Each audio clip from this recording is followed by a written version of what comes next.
Então vamos lá, olá a todos e todas que estão presentes aí, quem ainda vier, né? Vamos falando lá no grupo que nós já estamos online. E se vocês quiserem compartilhar esse link lá no grupo, hoje exclusivamente pode, nos outros dias não. Mas hoje vamos abrir essa aula para quem quiser participar lá no grupo, pode vir para cá. Eu tenho tentado convencê-los a participar do Masterclass, mas eu não posso deixar tudo gratuito, porque esse aqui é meu trabalho também, né, colega? Vocês entendem isso, né? Então, um dia eu apresento para todo mundo, no outro dia eu espero que a pessoa se inscreva e assim vai. Uma vez por semana eu sempre libero a aula para todo mundo e esse dia pode ser hoje. Então, vocês podem copiar o link que está aí em cima, compartilhar nos grupos de vocês e convidar o pessoal que quiser vir participar aqui. Deixa eu abrir aqui meu documento para a gente iniciar. Hoje nós vamos falar sobre instrumentos que dão materialidade ao laudo social, conforme eu prometi. E, na verdade, nós vamos abordar mais um instrumento, que são vários instrumentos. E se a gente fosse fazer aulas sobre esses instrumentos, é só um instrumento. Peraí, deixa eu ver onde é que eu estava aqui. Opa, peraí. Ah, tá. Então tá aqui. Fechar.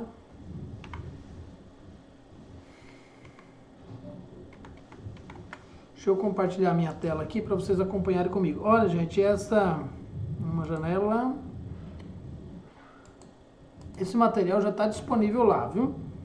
Estão vendo o material aí? Carregou para vocês? Não, ainda não, né? Agora carregou, né? Pronto, esse material já está disponível lá na plataforma. Aí se vocês quiserem falar alguma coisa a respeito do material, a qualquer momento vocês podem interromper e opinar, perguntar. Ao vivo é melhor por causa disso. Vamos lá então? Todos estão prontos? Todas? Instrumentos que dão materialidade então aí ao laudo social. Especificamente, nós vamos falar hoje sobre a entrevista social. E numa outra oportunidade eu falo com vocês sobre... Espera aqui, deixa eu fechar só umas janelas que tem aqui, que está sobrando, para mim não me atrapalhar. Só um minutinho. Fechando tudo. Pronto. Então nós vamos falar especificamente sobre a entrevista social.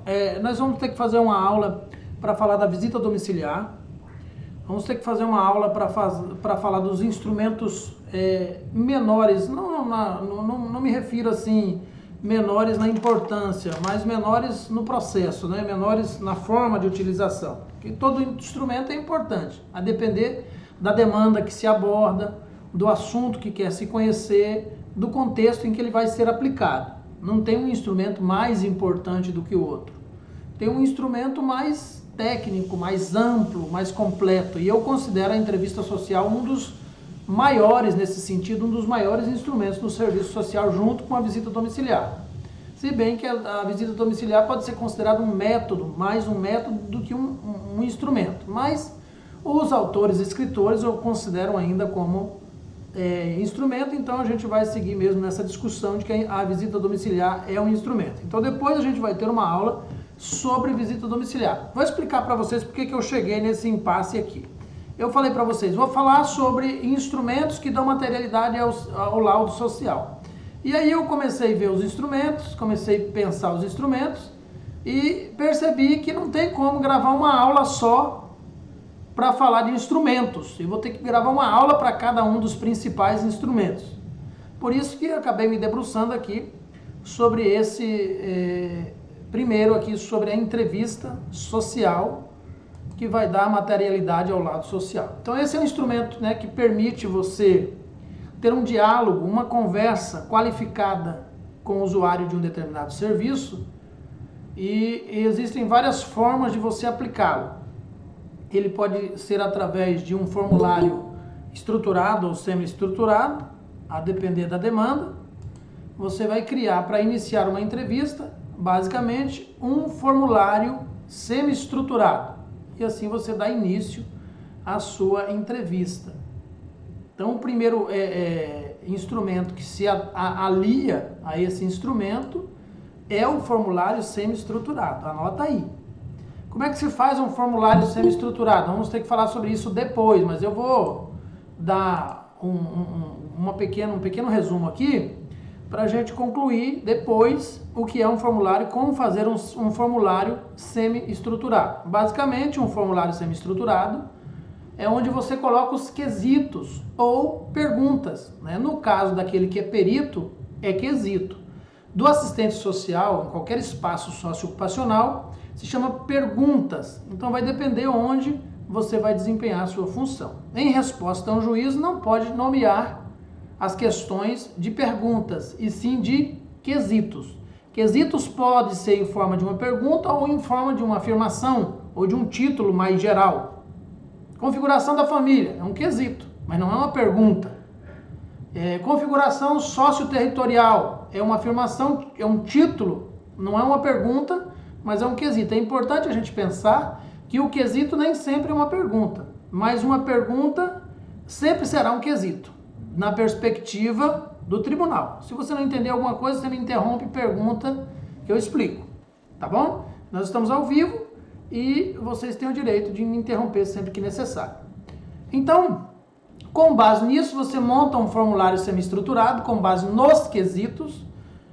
Por que semi-estruturado? O formulário estruturado é aquele formulário que tem perguntas fechadas. Você só pode perguntar o que está no formulário, nada mais para além disso. O formulário aberto é aquele que não é formulário na prática. Você vai perguntar abertamente o que vier à sua cabeça. Não é bom porque não é técnico. Você pode se esquecer das perguntas importantes. O formulário semi-estruturado permite que você pergunte tudo o que está no script e qualquer outra pergunta que a ocasião permitir ou exigir.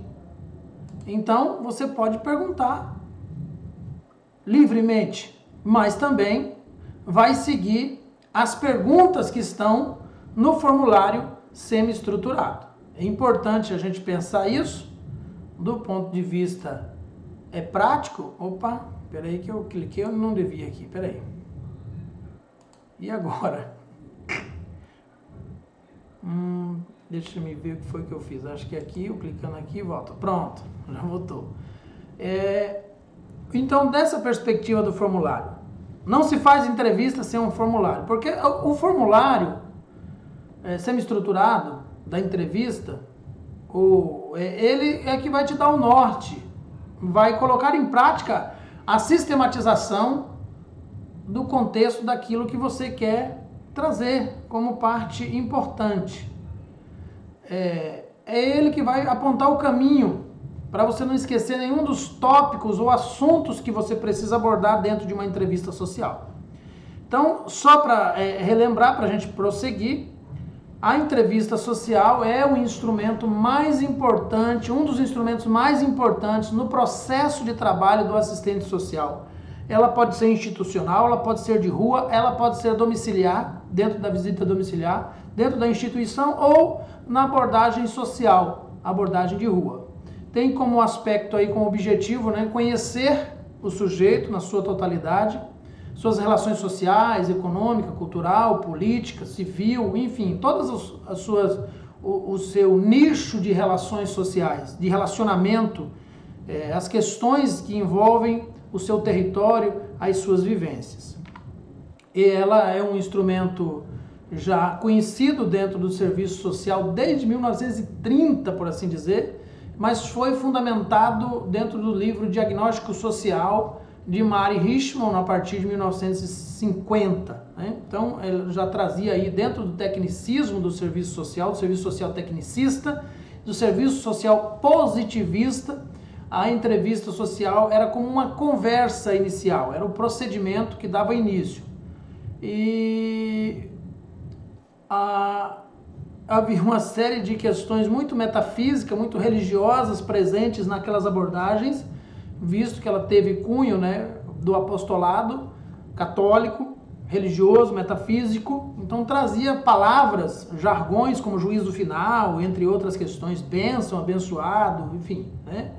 paciente, delicado, enfim. Uma série de conceitos que já foram, em tese, inclusive o próprio termo diagnóstico social, que hoje não se utiliza mais, a não ser pelo neoliberalismo presente na LOAS e na PNAS, mas em tese não se utiliza, não se deve utilizar diagnóstico, já que é um termo eclético. Se diagnostica quem está doente. Não há, e as expressões da questão social não podem ser tratados como doença. Então não pode ser diagnóstico. Pode ser estudo, pode ser investigação social, a investigação também é um pouco eclética, mas fica mais mesmo para estudo social. Se substitui a palavra diagnóstico social para estudo social, em tese. E aí nós tivemos aí então Annette Garrett, em 1988, que vem traduzindo também, desde 1940, a entrevista como uma conversa profissional. Envolve a comunicação entre duas pessoas ou mais, e ela vai nos apresentar a entrevista como arte, como uma técnica que pode ser desenvolvida e aperfeiçoada através da prática contínua. E é importante a gente pensar em não tecnificar, ou seja, inclinar-se demais ao tecnicismo. Então, o assistente social ele precisa ter essa capacidade inventiva, criativa, interventiva, de ser técnico, mas sem ser tecnicista. Porque quando você abre mão da humanidade, ou das humanidades, do vínculo afetivo profissional, e do colocar-se no lugar do outro, na perspectiva de entender o lugar do outro, e não tomar o lugar do outro, você acaba se tornando tecnicista. Então, quando a gente fala em instrumentos, é muito importante lembrar que devemos evitar o tecnicismo. Aprender a depender da nossa capacidade crítica e reflexiva, não só do instrumento. Que uma tendência, quando a gente se instrumentaliza demais, é passar a confiar cegamente no instrumento. Isso é muito perigoso. Então, é importante, você que vai escrever laudos, a sempre pensar também a sua parte crítica, ética, crítica, política, a sensibilidade de ver para além da técnica, a capacidade de enxergar para além da teoria, para não acabar inclinando demais tão somente para a bendita teoria. E aí acabar esquecendo-se dos conceitos que envolvem as relações sociais como um todo. Aí você acaba enxergando muito na perspectiva técnica e não enxergando nada na perspectiva humana. E aí o trabalho fica desvinculado da sua totalidade. Então é muito importante pensar a sensibilidade. Aí Balbina Ottoni Vieira, que foi uma das primeiras assistentes sociais do Brasil a escrever sobre a entrevista, ela considerava por excelência no estabelecimento das relações com o cliente. Naquela época se chamava cliente, hoje nós chamamos demandatário, quando está demandando o serviço, mas ainda não acessou o serviço, e o usuário, depois que saiu da condição de demandante para a condição de usuário, né? Propriamente dito. Então ele está usando a política, ele foi inserido no programa, ele não demanda mais, ele utiliza. E se ele utiliza, ele é usuário.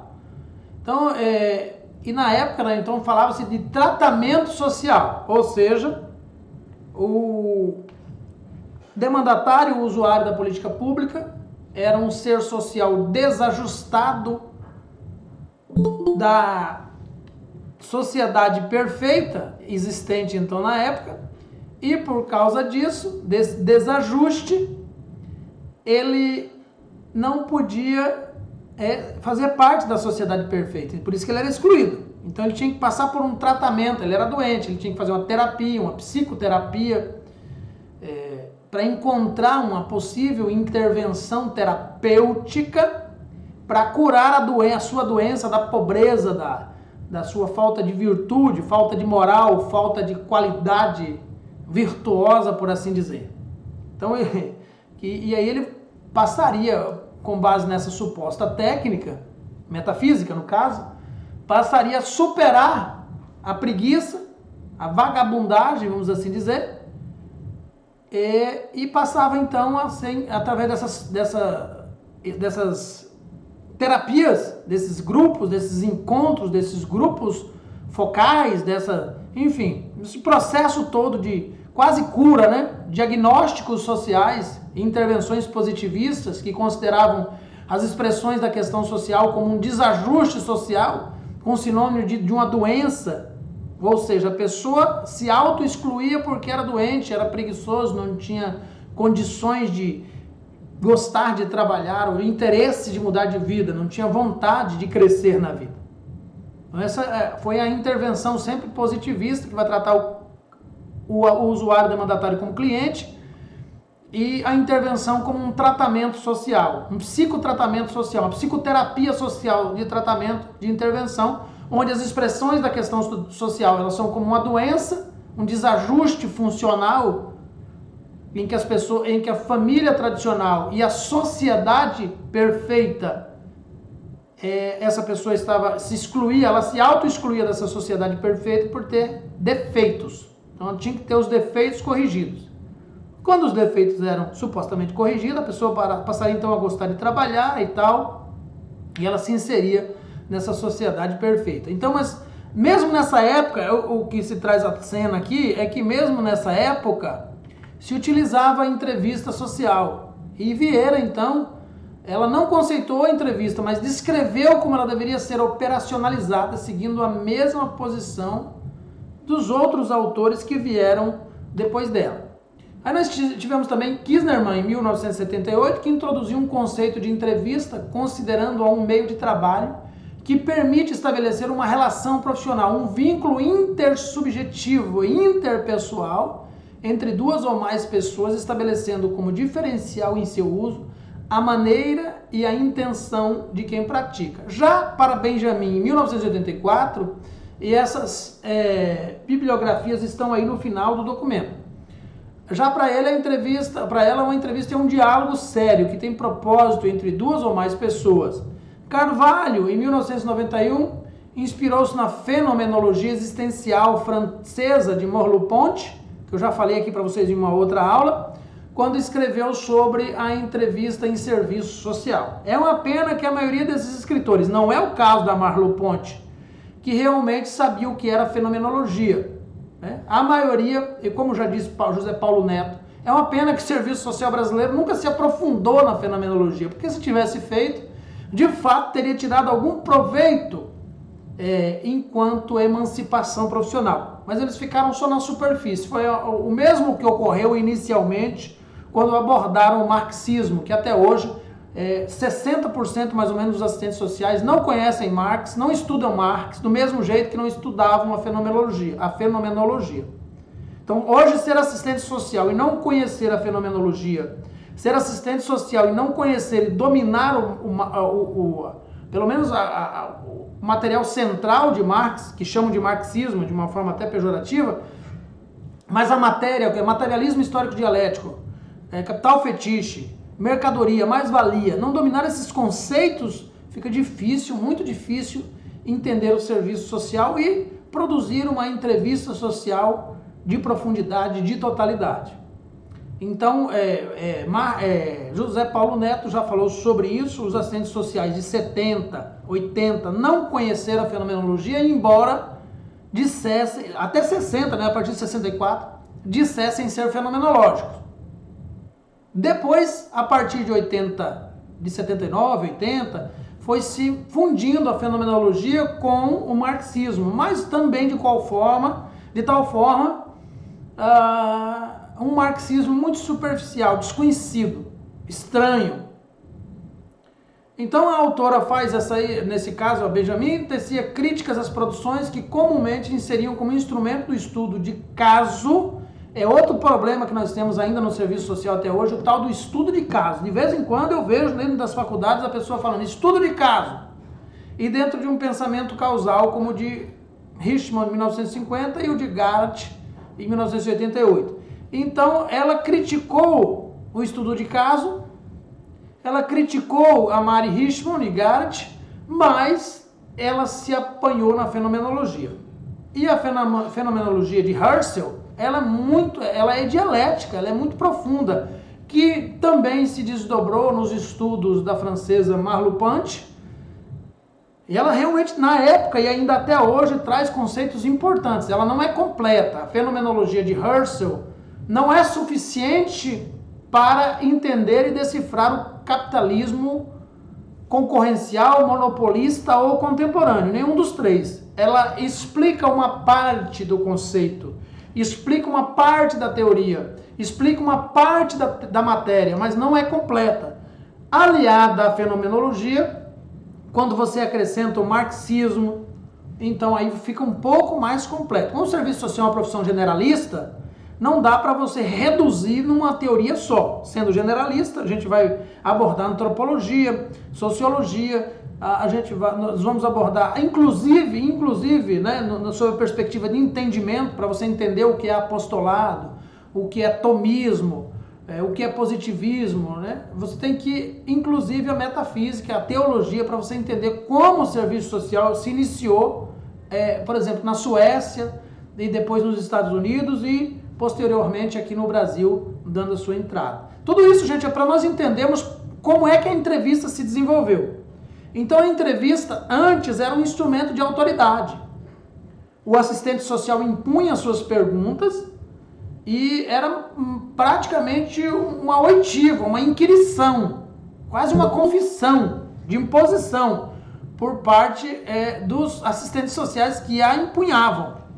Não tem aquela história do professor que é autoridade e que ninguém pode falar nada e que o professor tem a régua na mão para bater nos alunos, para botar de joelho no caroço de milho, e tem muita gente que até hoje aplaude, nossa, aquilo que era bom, aquilo que era tempos. O tempo bom era aquele que tinha uma palmatória de madeira assim para dar bolo na mão dos alunos, um dava bolo na mão do outro, né? Até hoje tem muita gente que defende isso, não evoluiu, os saudosistas ficaram presos no passado. Estão presos num passado que não deu certo. Se tivesse certo, a nossa sociedade já tinha evoluído. Se tivesse dado certo. E a gente percebendo que ao invés de evoluir, ela está involuindo. Ela está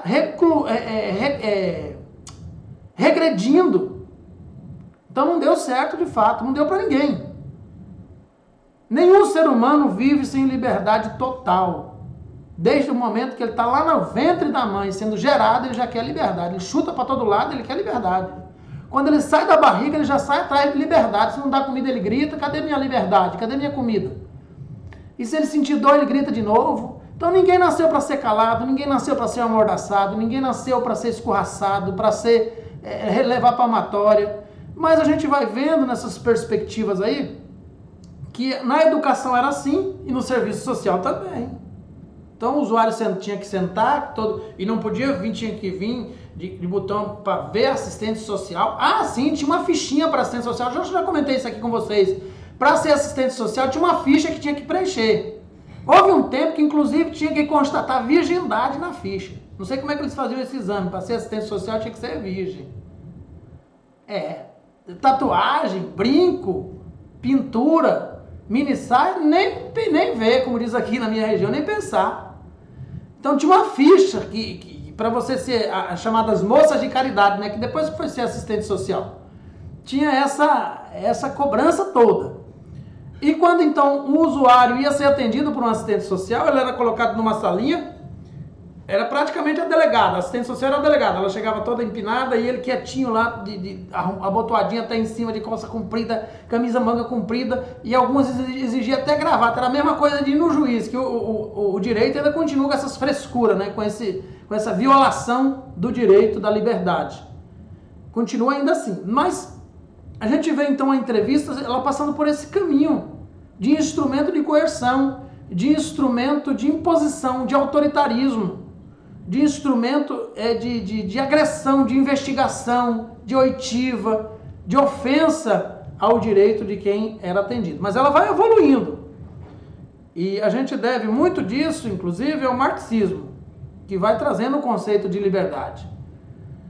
Então, ainda falando sobre como é o nome dela?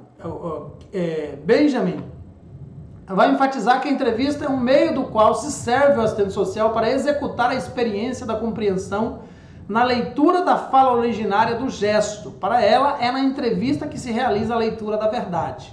Então aqui ainda se buscava a verdade. Então tem muito assistente social ainda atrás da verdade. Depois eu vou trazer uma aula sobre a verdade aqui para vocês. Eu já prometi isso, vamos ter que ter muitas aulas aqui. Acho que a gente vai ter que passar um bom tempo estudando aqui, ou vocês vão ter que estudar mais comigo. Eu tenho uma aula que eu falo sobre a verdade absoluta, a verdade objetiva, a verdade única, a verdade real, a verdade relativa e outras verdades aí que existem. E eu deixo a pergunta aqui para provocar vocês, pode comentar aí no chat de comentários. Qual é a verdade que o serviço social trabalha? Com qual dessas 5? Tem mais. Eu apresentei 5. Verdade absoluta, verdade real, verdade objetiva, verdade única, verdade relativa. Tem mais verdades. Com qual dessas verdades o serviço social trabalha? Mas o serviço social, obviamente, trabalha com uma delas. Então, sempre se buscou a verdade. Os juízes esperam que o assistente social busque a verdade, o prefeito espera, até às vezes o próprio usuário espera que o assistente social vá em busca da verdade. Então, nós temos aí que as concepções, então até aqui abordadas sobre entrevistas, elas têm que ter um contexto no momento histórico em que foram produzidas.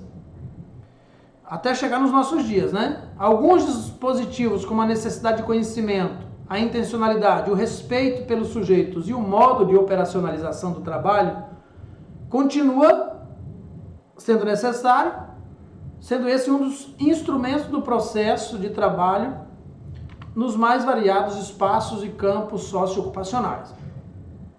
Então, assim como qualquer instrumento, qualquer método, qualquer outro, ou técnica, porque inclusive a gente precisa entender a diferença entre método, instrumento e técnica, que ainda há muita confusão entre instrumento, método e técnica. É importante pensar isso. Então, como qualquer outro instrumento, para você fazer uma entrevista, há necessidade de se criar um planejamento, uma sistematização, que envolve alguns passos.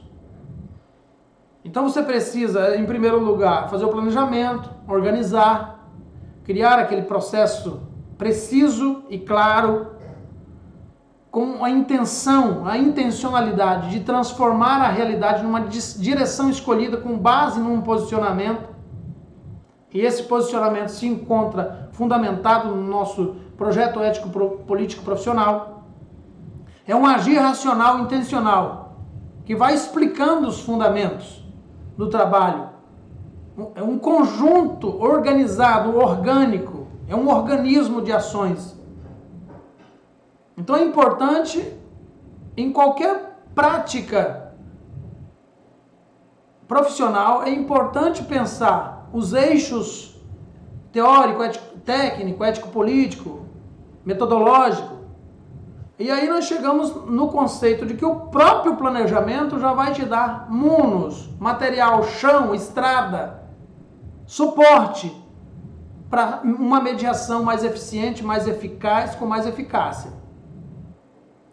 Então, quando você, a depender de um determinado direito que você pretende pleitear, viabilizar, lutar por ele, questionar, argumentar, teorizar, você vai ter que ter um determinado conhecimento específico. Então, a entrevista nunca será igual, porque o sujeito é diferente, o direito é diferente, a demanda é diferente, a luta pela qual se inicia o processo de intervenção é diferente, a família é diferente, o território é diferente, o dia é diferente.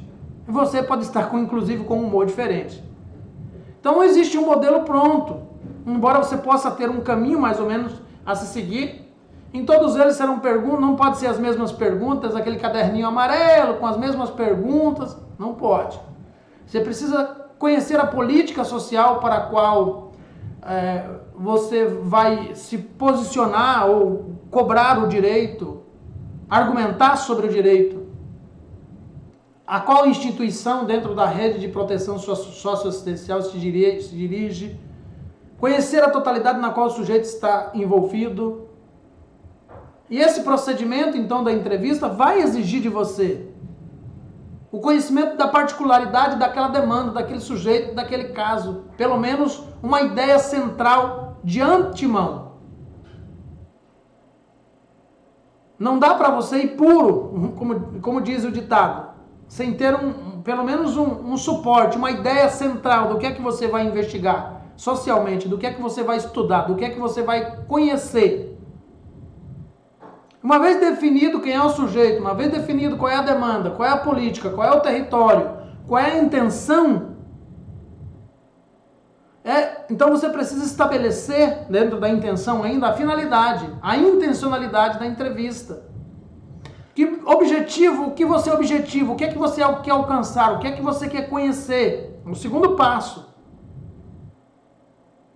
Que tipo de outros instrumentos aliados à entrevista social será necessário? Observação crítica, o acolhimento empático, a gente vai falar sobre acolhimento daqui a pouco. O acolhimento empático.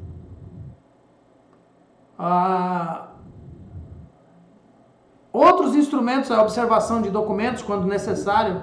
Não considere isso, a observação ou análise documental de suma importância, mas é importante, mas não pode ser prioridade, ele sim é excepcionalidade. A análise documental é excepcionalidade. O profissional tem que ter a capacidade de tentar decifrar a demanda sem fazer análise de documento. Quase sempre, com raríssimas e honrosas exceções, quase sempre, a análise documental compromete a visão profissional sobre o tema a ser analisado. E por terceiro aí, então, vem a delimitação do horário, do espaço físico, da quantidade de pessoas, de como será o processo, se vai ser sigiloso, aberto, grupal, individual, familiar, comunitário, como é que será o processo de entrevista.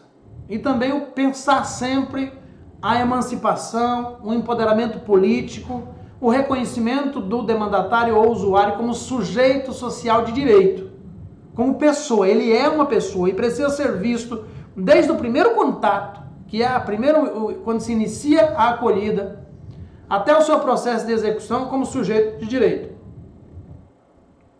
Então a execução da entrevista, basicamente, ela se dá através de uma série de, vamos dizer assim, etapas.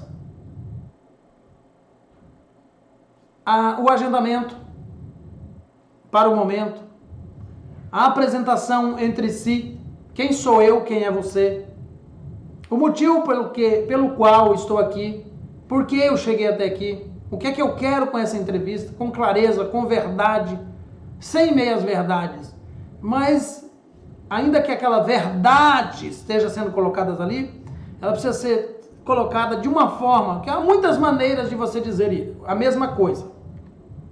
Há muitas formas de você dizer a mesma frase. Por exemplo, eu posso chegar na casa de uma pessoa como assistente social, olhando de cima para baixo e dizendo para a pessoa: eu sou assistente social e vim aqui na sua casa hoje para descobrir aí, ficar sabendo de uma denúncia que aconteceu aí e me mandaram vir aqui para conversar com você. Então, veja, isso é até simplista o que eu estou dizendo, né? Mas eu fui lá no exagero mesmo, na ponta do iceberg, vamos assim dizer, do outro lado. E a outra forma é a forma que empodera. É a forma que gera respeito. É o olho no olho, é o tratar com emancipação, com empoderamento, com o significado de uma visão mais ampla daquilo que é de fato o fazer profissional do assistente social. E dentro do processo de marketing pessoal e da comunicação social existe uma ideia, um conceito que diz o seguinte: nos primeiros 10 segundos de uma venda, e aqui você está vendendo um serviço, vendendo a sua imagem, vendendo o seu projeto ético-político na primeira abordagem, nos 10 primeiros segundos, ou você ganha o cliente ou você perde o cliente. Não significa que ele vai comprar a sua ideia ou não. Porque às vezes ele não tem dinheiro para comprar naquele dia o seu produto, mas se você ganhou ele nos primeiros 10 segundos, ele vai comprar no outro dia. Se você perdeu ele, mesmo que ele tenha o dinheiro, ele não te compra, nunca. Porque você tem 10 segundos para ganhá-lo. A forma como você aborda, o olhar, o aperto de mão, o tom da respiração, o sorriso ou não sorriso. Tudo isso vai mostrando no processo de trabalho quem chegou na casa daquela pessoa. A pessoa pergunta, quem é essa pessoa que chegou na minha casa? Ou então, se você está na instituição, entrou na sala ou já estava na sala, as pessoas estão te olhando. Você tem 10 segundos para passar uma imagem de quem é você para elas. E isso não tem relação se você está vestindo roupa de marca, ou usando perfume caro, ou está cheio de maquiagem. Não tem relação com isso, embora algumas pessoas pensem que seja isso. Não é isso. É instintivo do ser humano descobrir quem é o outro, através da forma como o outro se apresenta e se dirige, da segurança que tem, da humanidade que tem, do vínculo de afetividade profissional que apresenta no momento em que ele se coloca naquele meio de comunicação e de linguagem. É muito comum, e a gente já viu isso muitas vezes, gente, inclusive, estarem, vamos dizer assim, vestido de gala e não receberem a atenção que queriam. E outras pessoas mais simples acabarem assumindo posição de autoridade em meio a um grupo, pelo simples fato de realmente enxergar as pessoas. Então esse é um ponto que tem que ficar muito claro no processo de entrevista, em qualquer área que vocês forem trabalhar. Por que isso é importante, gente? Na configuração do laudo. Porque é da entrevista que você vai levantar as informações que você precisa. E se você perder o usuário nos primeiros 10 segundos, a sua entrevista poderá ficar toda comprometida, cheia de buracos, cheia de falta de informações que você precisaria ter e não tem. Porque você perde a revelação espontânea quando você se perde nos 10 segundos. Então fica aqui uma dica importante para vocês. Ganhe nos 10 segundos da comunicação. É naquele momento ali que você vai demonstrar a sua identidade, as características da sua subjetividade. Você tem 10 segundos para conquistar o território em que você está entrando. E digo mais, na verdade não é só nesses 10 segundos que você vai fazer isso, mas é nesses 10 segundos que você vai conseguir pegar o fio da meada. E se você pegar nesses 10 segundos o fio da meada, aí você vai ter 1 minuto, 1 hora, para realmente, dentro de uma perspectiva profissional, cativar a atenção do grupo ou das pessoas, ou da pessoa ou da família que está te ouvindo suas perguntas, tentando entender o motivo pelo qual você está ali, o que é que você quer, o que é que você busca. Então, voltando aqui para Magalhães 2003, né? Magalhães é muito boa, comprem o livro da Magalhães, está lá no finalzinho, e ela diz que o bom entrevistador ouve muito e fala pouco. É triste quando você vê um assistente social indo para... não sei se vocês já viram, teve aí numa Copa do Mundo um meme de uma repórter que falou quase 2 minutos para fazer uma pergunta para um atleta, e quando ela terminou a pergunta, o atleta só respondeu não e saiu andando. Não sei se vocês já viram esse meme, mas acontece muito isso. Então você que tem o costume, gosta de falar muito, numa entrevista, você tem que ouvir mais e falar muito pouco, quase nada. Se alguém quiser pontuar a qualquer momento, viu, gente, é só interferir e começar a falar aí que fica tudo gravado, tá tudo gravado aqui, faz parte da aula. Então essa habilidade de escuta, questionamento e observação do que não é dito, mas ele faz parte da configuração do sujeito. Um olhar, a respiração, o olhar cabisbaixo, desviar o olhar para alguém, como se estivesse procurando um ponto de referência, de intimidação, de respeito ou de desprezo. Então essa decodificação da mensagem, ela passa muita informação que não é dita em palavras. E que você pode materializar isso na redação do seu texto para o laudo, para o parecer social, ou mesmo para o relatório social, de uma forma brilhante. Então essa capacidade de ouvir do entrevistador e de saber falar, saber fazer a pergunta, a gente vai ver outras questões para baixo, essa capacidade de questionar e criar questões importantes, perguntas importantes, quesitos importantes, e não quesitos repetitivos. E também tem que ter a capacidade do seguinte, muitas vezes, quando você faz uma pergunta, o usuário tem a capacidade de, com uma pergunta sua, responder 10 perguntas suas. Não sei se já aconteceu com vocês. Você faz uma pergunta, ele descambra ao falar e quando você percebe, ele já está respondendo as outras perguntas que você ainda não fez. E já está respondendo outras perguntas que possivelmente você faria se soubesse. Então você, ao mesmo tempo que está colhendo as informações daquelas perguntas que você ainda iria fazer, você já vai anulando elas, porque ele já respondeu, não precisa ficar repetindo a mesma pergunta. E ao mesmo tempo que ele vai falando assuntos que você vai considerar importante para colocar no seu documento, você já vai pensando como é que você vai criar uma pergunta em torno do comentário que ele fez, como se você tivesse provocado a pergunta e não ele criado o assunto sem que você tivesse perguntado. Eu acho que eu fiz uma salada aí, não sei se vocês conseguiram me entender. Conseguiram me entender, gente? Conseguiram? Então você está conduzindo aqui, fiz uma pergunta A, ele já descambou lá para falar do B, C, D. Você pode transformar o assunto dele numa pergunta. Então isso é muito bom, inclusive, para quem ainda está iniciando, para quem é aluno, para quem é novo no serviço social. Eu sei que tem colegas aqui que poderiam me dar aula de entrevista social, eu sei disso.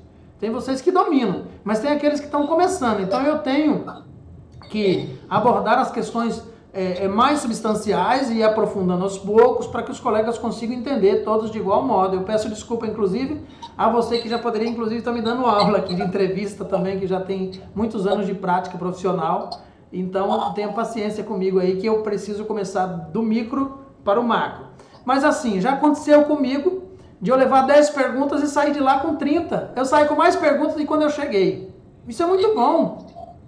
Não é ruim, você só precisa ter a técnica, a capacidade de pegar o conteúdo do usuário, o que ele falou, e criar uma pergunta dentro da resposta que ele deu sem você ter perguntado. E aí, ó, o seu laudo ganha corpo, o seu parecer social já vai ganhando corpo. É importante a gente pensar o seguinte, não existe prática dissociada da teoria. Não existe prática diferente da teoria. Distante da teoria, não reconhecida dentro da teoria. O que existe às vezes, e pode acontecer comigo, com qualquer um de vocês, é a nossa falta de capacidade teórica para encaixar a prática dentro da teoria. Aí eu nunca li Husserl, aí eu nunca li, vamos supor, Hegel, então eu nunca li Maquiavel, então eu não posso fundamentar um argumento na leitura de Maquiavel, porque eu nunca li no livro Príncipe. Eu nunca li A Arte da Guerra. Eu nunca li os 3 tomos que dão 2.400 páginas aproximadamente, a depender do tamanho da página, dos tomos de Marx sobre o Capital. Então eu não posso tirar o conceito de mais-valia e estabelecer dentro daquela soma geométrica, matemática que ele criou, daquela fórmula matemática que ele criou. Eu não posso, porque eu não conheço. Eu só posso falar de uma coisa que eu conheço. Então, se eu não conheço, eu não posso falar sobre ela. Antes de falar sobre ela, eu preciso estudar sobre ela para então ter um fundamento para escrever sobre ela. Então, eu sempre digo, gente, se você não conhece o conceito técnico de uma determinada palavra, faz um dicionário de verbete técnico. Pega a palavra que você desconhece, coloca no papel e vai procurar seus significados. Quando você for escrever sobre ela, você já pode dizer o que é, e explicando dentro daquela conceituação do que é aquele termo técnico, e o laudo vai ganhando corpo. Você está fazendo um trabalho profissional com análise aprofundada de termos técnicos, sem, contudo, cair no tecnicismo. Embora, no momento da entrevista, pode fazer anotações, gente, isso depende muito, quem perguntou foi a Vanderlei, né? Isso depende muito de cada pessoa, e eu respeito muito a autonomia profissional de cada um. Então, eu acho que a entrevista é um instrumento poderosíssimo, fantástico, maravilhoso. Eu vou dizer o que é que eu prefiro, mas você não é obrigado a seguir. Você não é obrigado a ter isso como verdade absoluta. Mas o que é que eu faço? Eu não faço anotações em entrevista, porque eu sou desgráfico. Se eu escrever eu já tenho disgrafia severa. Se eu escrever durante a entrevista, depois só Deus entende, nem eu entendo mais o que eu escrevi. Então o que é que eu faço? Eu levo o celular e peço autorização ao demandatário usuário e gravo o que ele vai falar no áudio. Depois, com o tempo em casa, eu escuto o áudio e passo tudo a limpo. Para mim é muito prático. Depois eu apago o áudio. Depois de que eu fiz a filtragem, eu apago o áudio. Sempre pensando no sigilo profissional, não pode compartilhar, ninguém pode ver. Numa questão de uma perícia complexa, eu ainda pego esse áudio, gravo num CD ou num DVD e coloco dentro do processo. Uma perícia complexa, que tem litígio, que tem briga, tem confusão, eu coloco. Uma perícia de BPC, de adoção, não tem necessidade disso, não. Pode falar, Elza. Ganha tempo, né, com o gravador, né? Exatamente. Já pensou, você lá na entrevista, aí toda hora você dizendo, peraí, deixa eu anotar isso aí que você falou, peraí, que eu não dei conta, né? Eu já me atrapalhei, eu já me perdi. Né? Fica muito difícil. Então, a menos que você seja um expert em caligrafia, para escrever, olhando para o usuário, sem olhar para o papel, aqui, ó, olhando para ele com o olho teso, parecendo uma rã, querendo pegar um mosquito. A menos que você tenha essa capacidade, aí eu acho que não, fica meio difícil. Mas, como eu disse assim, né, gente? Então, sempre repetindo, eu tenho que respeitar a autonomia profissional de vocês. Eu não posso criar uma regra. Inclusive, se eu fizesse isso, eu estaria violando o projeto ético político profissional. O que eu faço aqui são discussões, apresento opções, né, para vocês. Tem gente que consegue, vai ouvindo, só anota os tópicos. Depois ele chega em casa, puxa pela memória, quem tem memória de elefante, e aí, memória fotográfica, pelos tópicos que ele anotou, ele monta o laudo. Eu já vi gente que faz isso com perfeição. Inclusive, alguns famosos aí que eu já acompanhei em processo, eles fazem isso, mas eu não tenho essa capacidade. Eu sou bem limitado. Não minto pra ninguém, não me passo de intelectual pra ninguém. Eu estudo muito, pra mim aprender uma coisa, eu tenho que ler ela 1000 vezes, eu tenho que anotar, rascunhar, rever várias vezes pra mim aprender um assunto. Então eu não sou um superdotado, um super intelectual, como algumas pessoas acham. Pelo contrário, pra mim custa muito, é muito caro pra mim aprender alguma coisa. Eu tenho que ler muito mesmo pra mim aprender. Então, sempre foi assim pra mim, nada foi fácil pra mim, sempre foi tudo muito difícil. Não estou reclamando, não. Eu estou dizendo que para mim não é fácil. Para algumas pessoas, né, que inclusive se tornam até relaxados, assim. É tão fácil que eles nem se preocupam. Eles só vão olhando, assim, a vida, vão empurrando a vida com a testa, vamos assim dizer. E aí chega no momento das provas, vão indo e vão passando. Enfim, eu não consigo, nunca consegui isso. Se eu não estudar, eu tiro 0. Ou 1, 2, de 10. Então, eu tenho que estudar. Hoje está mais fácil, né? Porque agora virou um quebra-cabeça tão enorme na minha mente de informações. Eu já li 6.000 e quase 7.000 livros. Então hoje já tem bastante informação. Quando eu estou lendo sobre um assunto assim, a minha mente vai puxando as informações. Que o conhecimento é como um quebra-cabeça. Quanto mais você tem, mais fácil fica de entender. Quando eu leio um conceito de fenomenologia, ou de positivismo, de tomismo, de marxismo, enfim, ou de um instrumento, eu já consigo, por exemplo, questão de concurso público hoje, de 10 eu acerto 9. Então já cheguei num patamar. Mas isso aqui tem o quê? Tem 10 anos de muita leitura, de muito estudo. E eu vou dizer para vocês, ó, não dá para estudar sem instrumento. Por que brasileiro, eu vou perguntar para vocês aqui, nós estamos ao vivo, vou perguntar, por que brasileiro não acredita em instrumento, gente? Eu vou perguntar pra vocês, aqui só tem mulheres, tem algum homem aqui? Deixa eu ver. Não tem nenhum, só o Francisco que tá ali. Eu acho que só o Francisco, né? Só mulheres aqui. Por que vocês não seguem as receitas? Desculpe, deixa eu não ser chato. Deixa eu não ser dantesco, que agora foi horrível essa fala minha, me perdoem, viu? Vou perguntar humanamente, de uma forma respeitando a autonomia, o empoderamento e a emancipação. Quem de vocês, olha como vai mudar agora a pergunta. Quem de vocês usa a receita certinho para fazer um bolo? Porque brasileiro não acredita na técnica, gente. Por que a gente tem esse costume de não acreditar em técnica quase nada? Eu uso, professor. Eu uso. Parabéns, Claudineia. Não tenho que seguir. Porque o brasileiro, e por natureza, né, os maridos, quem for casado aí, já sabe dizer isso. É o rei do armengue. O brasileiro quebrou um cano, armenga e amarra com uma borracha, passa guspe, passa chiclete, embola aí com arame, pronto, tá consertado. E a gente não acredita na técnica, é um defeito que o brasileiro tem. Viu, professor? Oi. Armengue é coisa de homem que gosta de fazer armengue. Não é? Acho que dá um jeitinho aqui, quebrou aqui, amarra. Homem gosta. Mas você Não sabe... gosta não. Primeiro que as mulheres que eu conheço, elas gostam muito de... São muito detalhistas para fazer armengue. Mas você sabe por que, que o brasileiro é o rei do armengue?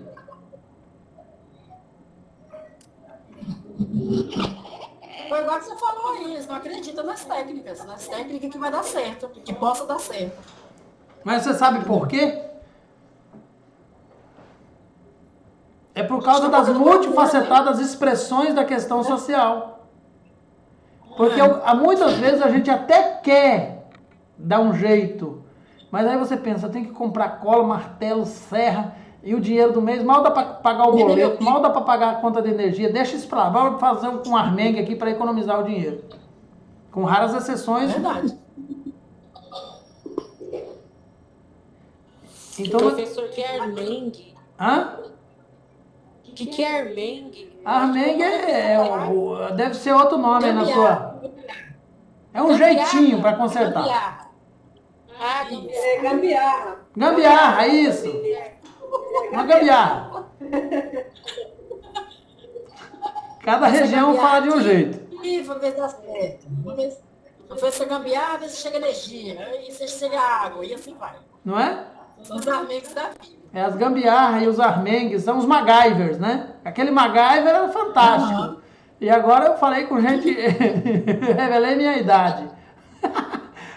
O MacGyver com o chiclete, ele fazia uma bomba, consertava um carro, consertava uma caixa de câmbio. Era demais de conta. É isso mesmo. Então, mas aqui no serviço social a gente não pode fazer gambiarra.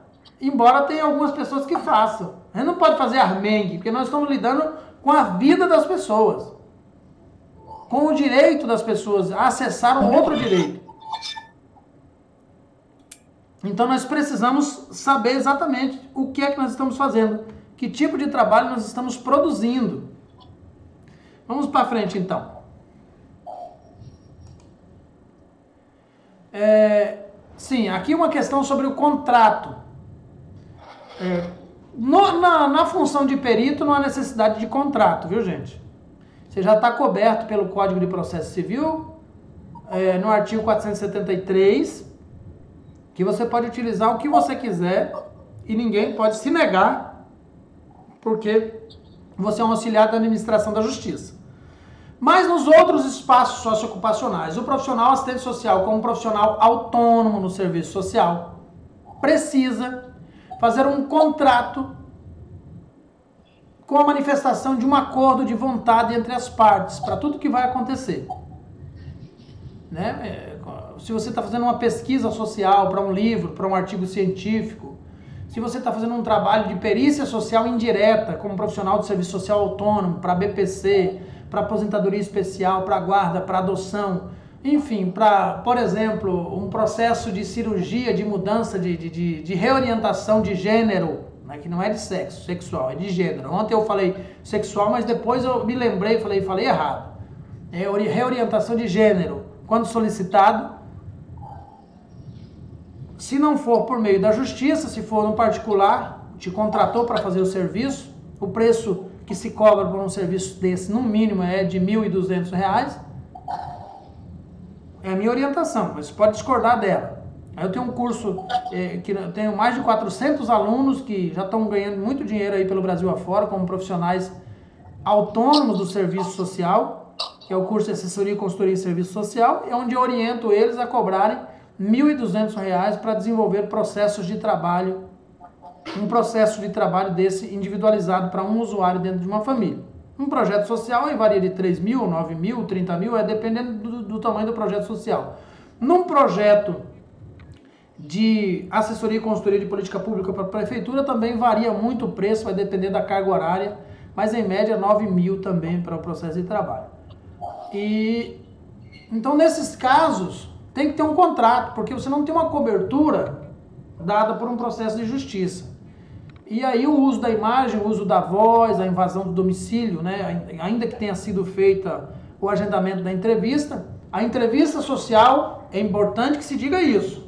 E que não se esqueça, anota aí, para você não esquecer. A entrevista social é um instrumento invasivo. Viu, gente? Tá me ouvindo? Anota aí. A entrevista social é um instrumento invasivo. Invade questões sigilosas do usuário. A depender das perguntas, a depender do contexto. Está sim, colega, está aprendendo com o curso. E você precisa, a Josevilma disse que ela está fazendo parte desse curso aí, de assessoria e consultoria. Você precisa concluir lá as matérias que estão no site para entrar para as aulas particulares, viu, Josevilma? Assim que você concluir, você nos avisa, que aí você vai para as aulas particulares. Particulares no modo de dizer, né? Para além daquelas que já estão gravadas lá, na orientação. Eu ia até perguntar sobre isso, mas é porque não tive tempo ainda de concluir nenhum módulo. Então vai demorar. Professora, mas só... É muito conteúdo, viu, filha? Eu Tem já conteúdo. vi muita coisa para estudar. É.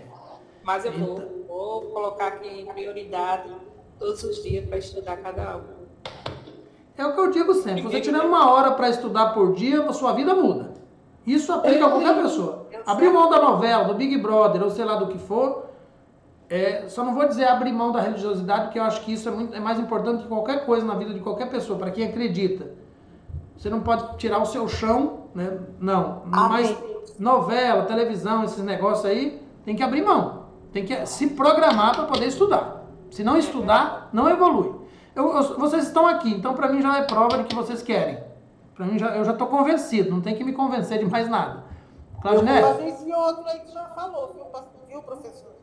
Pronto, depois você me chama. Tá. Que aí a gente conversa. Então vamos lá. Voltando aqui para o nosso processo, na entrevista. A avaliação, né? Não falamos do contrato, vá anotando aí. A avaliação. Tem que avaliar, né? Dentro da entrevista, depois da entrevista, antes da entrevista, durante a entrevista e depois da entrevista. Se faz o processo de avaliação. Antes da entrevista, você vai avaliar a sua sistematização, o seu planejamento, para ver se está tudo nos conformes, como se dizia mais antigamente, em 1970, né? Durante a entrevista, o processo de avaliação ele é contínuo, ele é a todo momento. Ele não é um processo que se esvai ou que termina, que cessa. Ele continua. Durante a entrevista, avaliação. Depois da entrevista, avalia novamente. Faz o laudo antes... Gente, não esqueçam disso. Antes de encaminhar o laudo, faça a leitura do laudo. Avalie todo o laudo, corrija os erros de concordância nominal, gramatical, verbal que tiver dentro do laudo. Faz uma avaliação dele todo para depois entregar. Porque ali você está entregando o suprassumo de quem você é, da sua imagem profissional, da sua identidade profissional. Então ele precisa realmente mostrar quem você é. Quem vai ler esse laudo do lado de lá? Normalmente o juiz não lê laudo, a não ser que ele não te conheça ainda. Mas a partir do momento que ele passa a saber quem é você, ele não lê o laudo, ele assume uma perspectiva de confiança no seu trabalho e vai só no parecer social para ver qual é a sua sugestão. Então, sempre lembrando, nas etapas para o registro da entrevista, depois da avaliação, que nós estamos seguindo esse planejamento aqui. Ela precisa ser clara, mas não pode deixar de ser técnica.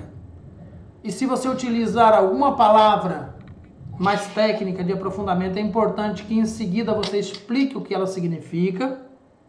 Precisa ser sintetizado, não prolixo, mas porém sem perder a profundidade e o deciframento da totalidade que envolve o cotidiano da praxis profissional e o cotidiano do usuário. A linguagem é importante que seja clara, objetiva, impecável, coerente, concatenada, com correção gramatical. E importantíssimo lembrar vocês, evitar o uso de adjetivos os quais expressam juízo de valor. Bons pais, bons amigos, bons filhos, ou mal, enfim. Esses adjetivos de valor têm que ser evitados. Você não pode fazer juízo de valoração do sujeito ou de suas virtudes, ou de suas características subjetivas.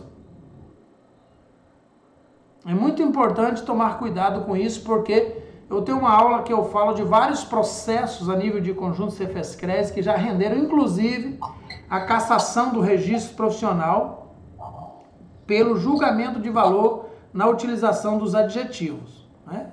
E é importante a gente pensar o seguinte: eu já fui ver situações de maus tratos, de agressão física, de agressão sexual, em pessoas que eram líderes religiosos, negligência, abandono intelectual, violência sexual, enfim.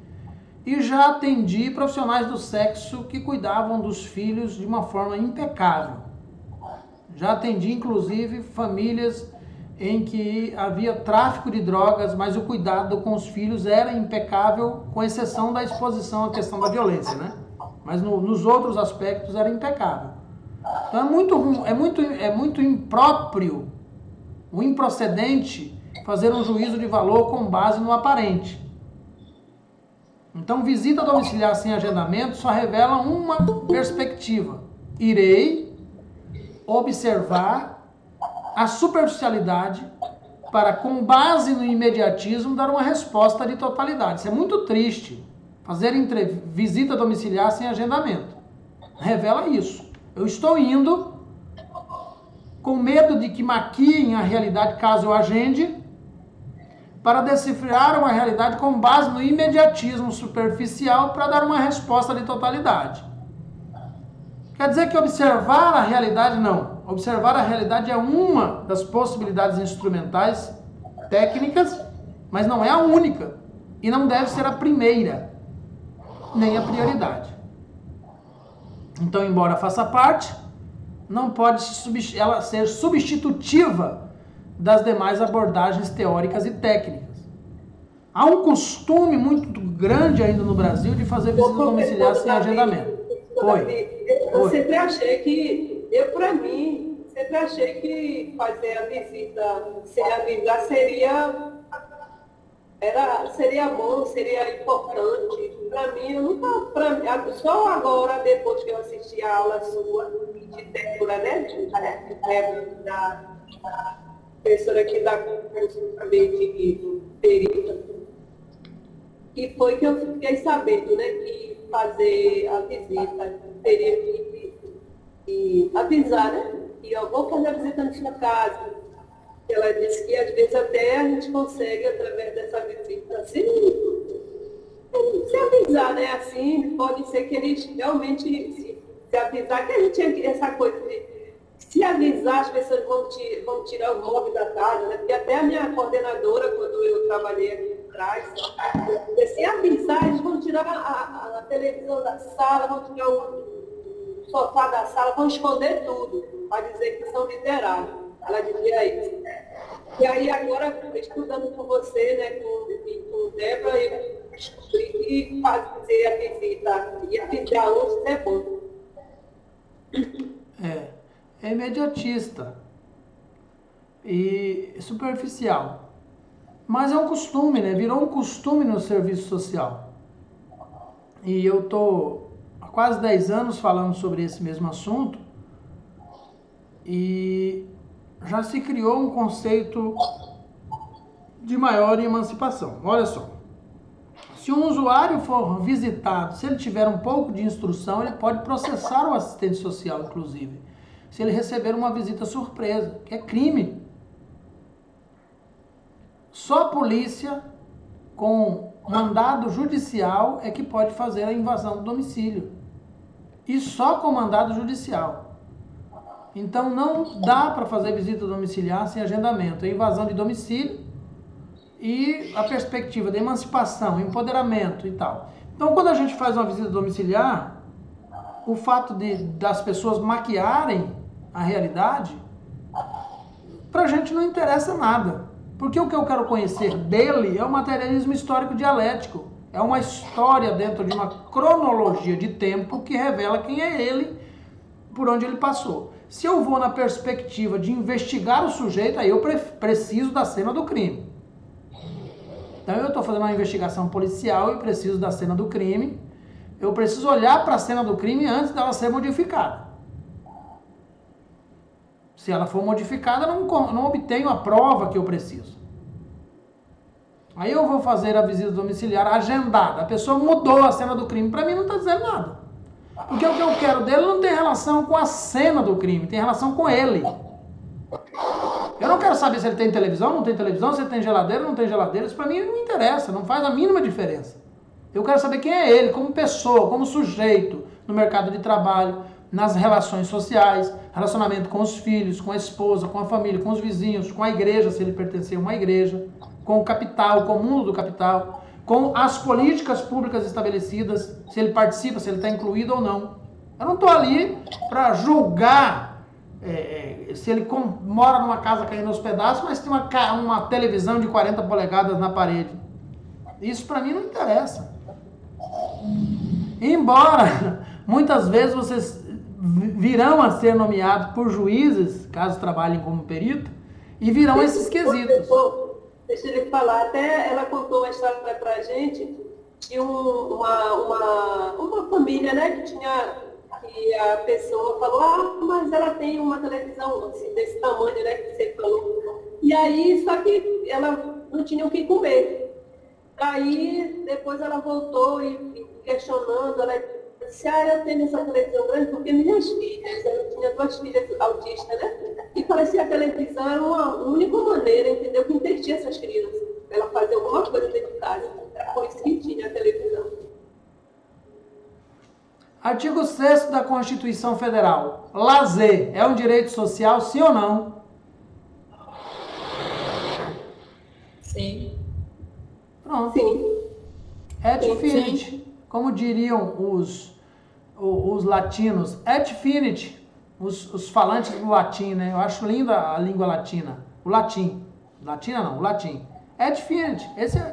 Especificamente é isso. Se lazer é um direito social, você chega numa casa, tem um televisor de 40 polegadas na parede que a pessoa comprou para pagar 36 prestações, tirando uma partícula do Bolsa Família para pagar, é um direito dela. É lazer, é direito social. Acabou a conversa. E eu inclusive eu fundamento laudos quando tem isso, e a parcela do valor utilizado para pagar, eu tiro da renda per capita para fazer a divisão da per capita. Porque lazer é direito social. O Estado tinha que ter provido. O Estado não proveu. Ela teve que prover por conta própria. Se é direito social, o Estado que tem que prover. O esporte e o lazer são os 2 direitos sociais mais violados no Brasil a todas as famílias. Com raríssimas exceções de alguns bairros que colocam lá um parquinho com 2 balanços e um pula-pula e uma gangorra para iludir, e às vezes uma quadra e uma cicloviazinha fajuta, mas é um direito social. Então, quando a gente vê, a partir de hoje, quando vocês verem essa televisão, há pelo menos um fragmento, né? Porque não é totalidade. Você tem uma televisão na parede, não posso dizer que você tem de fato o lazer, mas pelo menos tem uma opção de lazer para poder oferecer à família. Uma opção de lazer. Tinha que ter mais, né? Mas pelo menos tem uma. Então essa perspectiva de fiscalização da pobreza, infelizmente, está muito presente, latente no serviço social. Os fiscais dos pobres, que vai para a casa das pessoas para tirar fotografia de armário, de geladeira, de televisão na parede, de bicicleta na garagem. Isso é muito triste. É muito lamentável que isso ainda aconteça, mas acontece muito. E não é porque as pessoas acabam reproduzindo, né? Fulano fez, Beltrano fez, minha orientadora disse que tem que ser assim, minha professora disse que tem que ser assim, minha coordenadora de CRAE disse que tem que ser assim. E aí algumas pessoas, né? Justamente para pegar essa situação, né? Eu visualizei isso aqui, e assim, o papel do assistente, se não é esse, e fico pensando por que faz, né? Amando, assim, vamos dizer, para quê? O objetivo, se não é para fazer uma visita surpresa. Para quê? O objetivo, constatar o quê? Aí, quando me perguntam, só uma apanhada aqui para vocês entenderem como é que eu aprendi a jogar esse jogo. E vocês podem aprender. Aí o juiz manda o laudo dizendo, o INSS que costuma, porque no quesito, o requerido e o requerente têm o direito de fazer pergunta, né?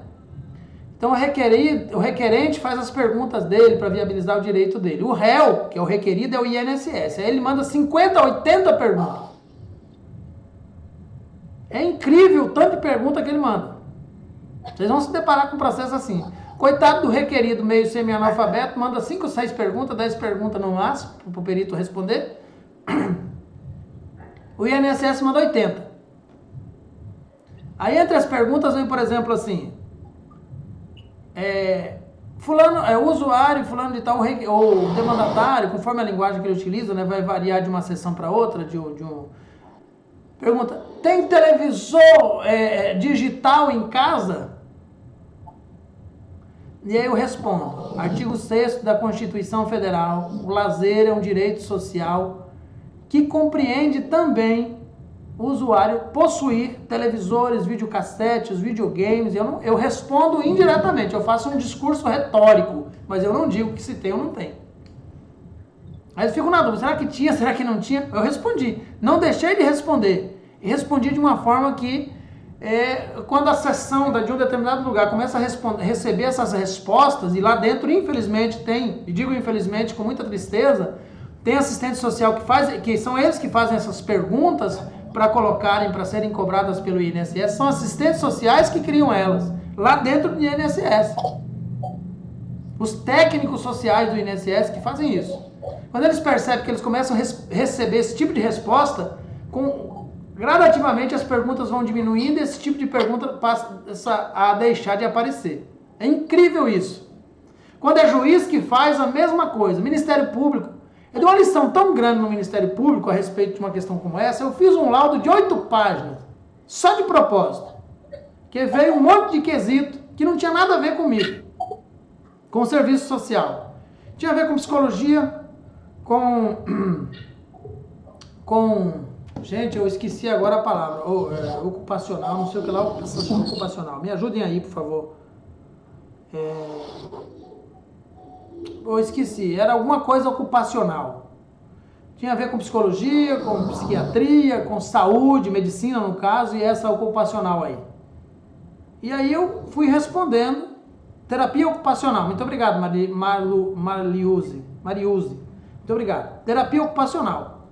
Então, por isso que a gente tem que ter a profissão generalista, você precisa conhecer o seu, dominar e um pouco do outro, para você conseguir identificar quando é seu e quando não é. Em tese, quando você consegue descobrir que não é seu, só falta descobrir de quem é. Né? Então, a pergunta de mobilidade é do serviço social? Não é. Ou é da medicina ou da terapia ocupacional. Mobilidade, o que é que tem a ver com mobilidade? A meu respeito. Tem um instrumento chamado CIF e IFBRA, que está no meu curso de perito. Eu explico detalhadamente como preencher aquela tabela de CIF, classificadores internacionais de funcionalidade para pessoa com deficiência. Ou IFBRA, que é o mesmo documento, só que numa versão brasileira. Pior do que a internacional, que já é errada. Então a mesma tabela utilizada pelo médico, em tese, é a mesma que tem que ser respondida pelo assistente social. Como é que pode isso, gente? Tem sentido isso? Não tem. Mas tem tribunais que exigem que o assistente social faça o preenchimento da CIF ou da IFBRA na construção do laudo. Pode falar, Geisa. Não? Não é Geisa não, professor, é Valdenilda. Porque não tá, exigem o preenchimento. A minha filha está logada no meu. Hã? É Nilda, Valdenilda. Mas eu não quero falar não quero não. Ah, tá. Eu acredito que isso mais... Eu acredito que ele faz isso, mas é para dificultar mesmo tá bom. a vida do cidadão. Quando pede um... Inviabilizar os direitos dele. Exatamente. É para tentar inviabilizar o direito. A ideia e não viabilizar. Ô, Claudinéia, se você precisar sair, não tem problema. A aula vai ficar gravada, viu? Se vocês quiserem também, a gente encerra agora, volta amanhã de onde parou. Aí é com vocês. Quer encerrar agora e voltar amanhã de onde parou aqui? Pode ser. A gente faz a segunda parte amanhã, para não ficar muito cansativo. Pode ser? Pode ser. Por mim tá tranquilo. Tranquilo, professor. Pode ser. Tranquilo, por mim também. Olha, só vou mostrar rapidinho o que é que a gente vai ver amanhã. Só para vocês se animarem para amanhã. Pronto, então só para mostrar para vocês. O professor, repita aí o artigo. Já está disponível. Tu falou? Já está. Todo sujeito tem direito do lazer. Artigo 473 do Código de Processo Civil. 473 do Código de Processo Civil. Então amanhã a gente vai falar sobre registro, novamente sobre sistematização, sobre técnica de entrevista social, técnica sobre a capacidade de escutar, sobre o acolhimento, sobre o questionamento, sobre a reflexão, sobre a clarificação, sobre a exploração e o aprofundamento, sobre o silêncio sensível, sobre a apropriação do conhecimento, sobre a síntese integradora, que é muito importante. E aí está a bibliografia de tudo isso que a gente está conversando aqui. Se vocês puderem comprar esses livros, alguns deles é difícil de encontrar, mas eu recomendo, já li todos eles. É muito importante que vocês possuam pelo menos uma parte deles. Vou falar aqui um que vocês não podem deixar de comprar, da Martinelli. Deixa eu pegar aqui a canetinha. Esse daqui, ó, peraí, marca texto. Esse daqui da Martinelli, se vocês puderem, é muito importante. Esse da Legoi é muito importante. Esse daqui, ó, é o Código de Ética, né? É gratuito. Deixa eu ver qual outro aqui. Esse do Bueno também é muito importante. Esse da Mari não é importante, já está muito defasado. Esse da Pires também é muito importante, viu? É o mais importante de todos, gente. Eu já ia esquecendo. Esse daqui, ó, da Magalhães. Se vocês puderem comprar, gente, ó. Avaliação e linguagem, relatórios, laudos e pareceres. É o mais importante desse daqui. Tem a Medeiros, que é boa também. A Medina. Olha, gente, só tem gente boa aqui. Olha, não tem como. Vou marcar tudo. Eu comecei marcando, vou acabar marcando tudo. Mas esses são os mais importantes. Esse daqui já está defasado, da Vieira. Da Vasconcelos também é boa. Não, esse da Vasconcelos eu acho que está disponível aí. Foi o que eu botei. Da Chon, gente, olha. Do Chon, que diga. Também é muito importante. Meu Deus do céu. Só material bom, ó. Esses que eu marquei. Vamos parar de marcar aqui. Esse está defasado, da Kisnerman, do Garrett. Desculpe, da Garrett. Anete Garrett.